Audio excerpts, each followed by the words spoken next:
Go figure, right? This is Bobby the Brain Heenan talking. A few years later, I wanted to get out of managing altogether because of my neck. It was a great career.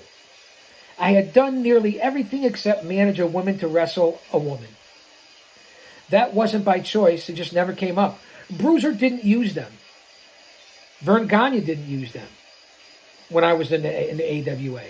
That's just Bobby explaining why he never managed a woman, or a la Andy Kaufman, wrestled a woman, but now intergender's everywhere in the 2023 business. I personally don't like it. It doesn't sell for me. It's a personal opinion on the intergender wrestling. And here's the Brain. So I don't always have to agree with the legends or people who think they're right. We all have different opinions. Live and let live. Just don't jam it down my throat. Do you understand what I'm saying? I think you do. I was managing Mr. Perfect, Curt Hennig at the time. I retired, and again, the term, the phrase, and the script, the storyline, I hate using the word script. I sold him to Coach John Tolos. John was one of those old-timers hanging around and looking for a payday. I became a broadcast journalist, a term that Vince McMahon came up with. When I was doing color commentary while being a manager, it was very hard. I could never get the other guy over because I had to talk more about my man. I couldn't get the other heels over.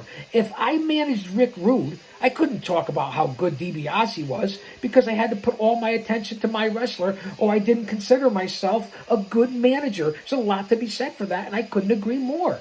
It's a true dilemma as a manager who also takes the bumps and is there representing, whether it's heel or face, different guys. So I'll agree with the Brain on that. DiBiase's good, I'd say. He got millions and millions of dollars in a Swiss bank account.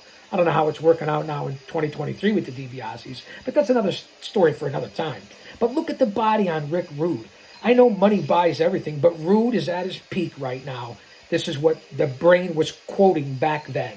If I said nobody could beat DiBiase, that means my man couldn't beat him. Being just a commentator was easier. I could be middle of the road and still be the heel. It was an easy transition and no problem